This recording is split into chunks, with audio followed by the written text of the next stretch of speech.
I appreciate the opportunity to be here today. I was asked to focus on the Energy Commission's work in particularly energy efficiency and building retrofits, so that's what this presentation is focused on.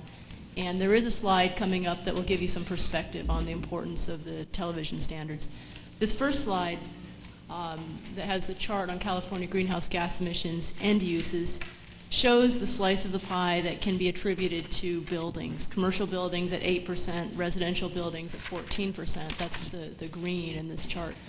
So about 22% of California greenhouse gas emissions are emitted through through the processes that go on within buildings. And if you look at the next slide, this slide breaks out what some of these processes are.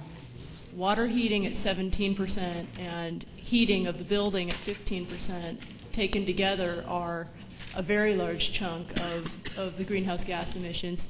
Those are associated with natural gas use by and large in the state of California.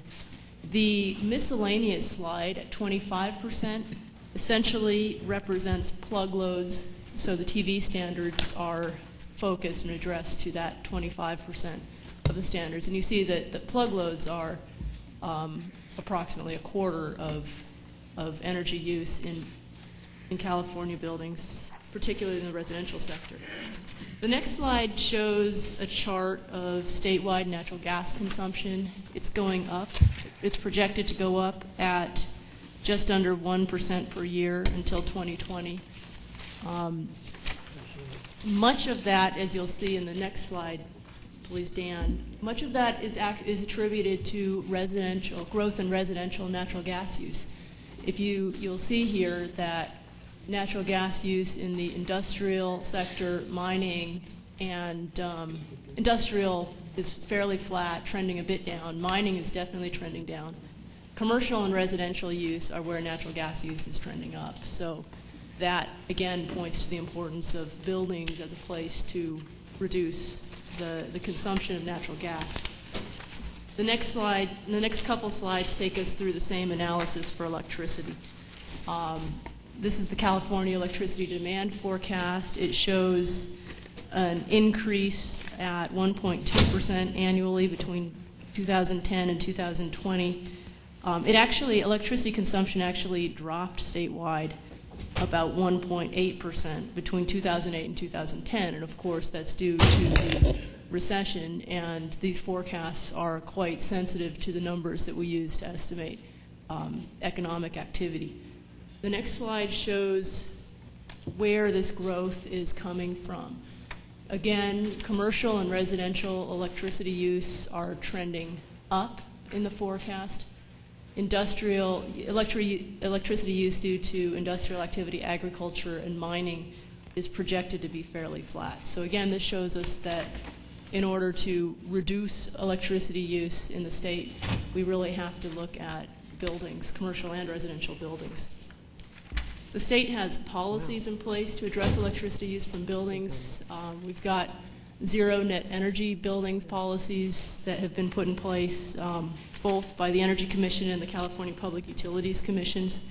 However, most of California's building stock, and that's right, 75% of our residential buildings and 5.25 billion square feet of commercial buildings were built before the state had any standards at all for energy efficiency.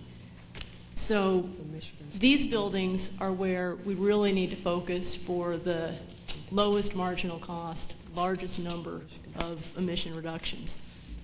The next slide is really telling because this illustrates the difference in energy use for buildings that were built in different years. This chart is based on residential buildings, but a chart of commercial buildings would show really the same trend line. So buildings that were built in the 1970s, pre-1978, are significantly less efficient even than those in 1978, and the trend continues down, although you will see that the incremental improvements are decreasing. So for example, you don't see as much of a reduction between 2001 and 2005 as you do between the 1970s and 1978. And that's because every year as we tighten our standards, the the amount of easy reductions is always something that we're chipping away at, and so we've got to go at smaller and smaller reductions as we move our standards up. And again, that's why retrofitting existing buildings is such an important strategy.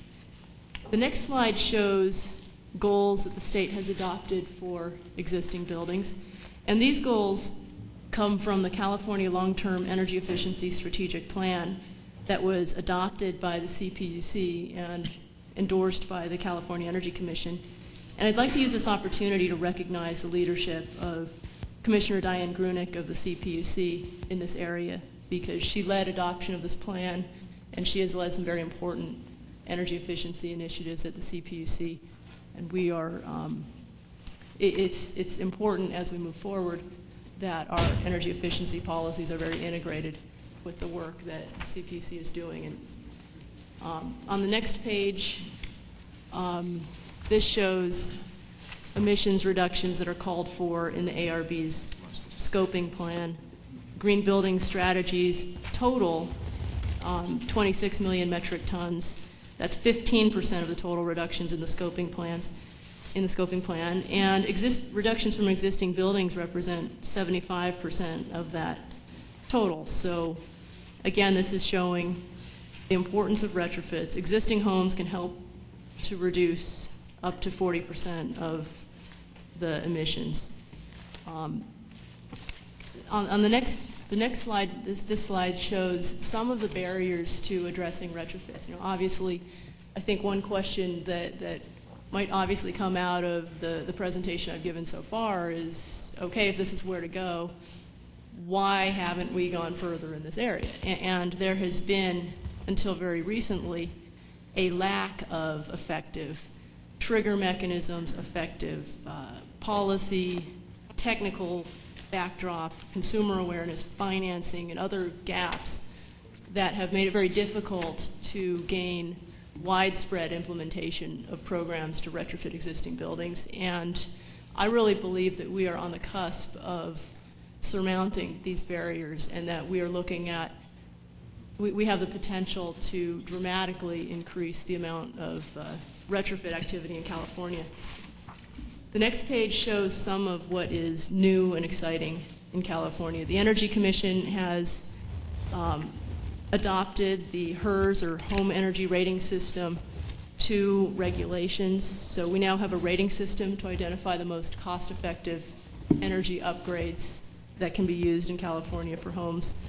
AB 758, which we thank Assemblywoman Skinner and the everybody in the legislature who worked so hard to pass that bill for their leadership in putting forward, because it addresses such an important component of our state's climate plan, and it really puts in place a framework that did not previously exist to focus on retrofits. Can I interrupt you, Madam Chair, and just say that I was at the Sonoma County kickoff of this program the other day, and they're one of the first counties in the state to actually have it in place, and there were over 200 building contractors there, just chomping at the bit. And there's, I think it's going to explode in Sonoma County. It's just one county, but just wanted to give that one little window of what's going on out there.